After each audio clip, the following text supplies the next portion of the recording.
higit 100 ang nasawi sa pagbagsak ng eroplano sa South Korea. Yan at iba pa sa pagbabalita ni Mon Guaves. Palapag ang eroplanong ito sa Muan International Airport sa South Korea linggo ng umaga. Pero mas nang maigi, wala itong nakababang landing gear.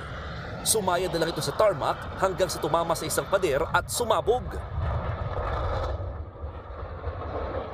Nilamon ng apoy at usok ang eroplano. Galing Bangkok, Thailand ang Jeju Air Flight 7C2216 na may sakay na 175 pasahero at 6 na crew. Pero 2 crew members lamang ang nasagip. Base sa investigasyon, nangyari ito matapos magbabala ang air traffic control sa posibleng bird strike. Pero duda ang mga eksperto na ito talaga ang dahilan ng aksidente. Sa Kazakhstan, kita ang pagdausdos ng Embraer 190 ng Azerbaijan Airlines habang sinusubukang lumapag sa runway sa bayan ng Aktau. Pero tila nawalan ng kontrol ng eroplano, tuluyang nag-crash. 38 sa 67 sakay nitong nasawi. Git ng presidente ng airline na si Ilham Aliyev, Russia ang nagpabagsak sa eroplano. Nagsorry naman si Russian President Vladimir Putin sa Azerbaijani counterpart. Nagsasagawa na rin sila ng investigasyon sa posibleng kasong kriminal.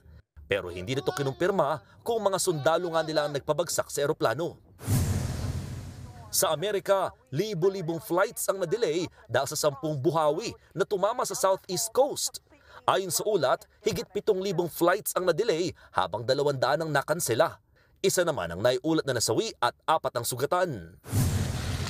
Pumanaw na si dating US President Jimmy Carter sa edad na 100. Binawian siya ng buhay sa piling ng kanyang pamilya sa Georgia nitong December 29. Bago ito, kilala siya bilang longest living president of the free world. Nobel Peace Prize winner din siya dahil sa tinayo nila ng kanyang asawa na The Carter Center na isang malaking foundation. Ako, si Mon Gualvez para sa 1PH.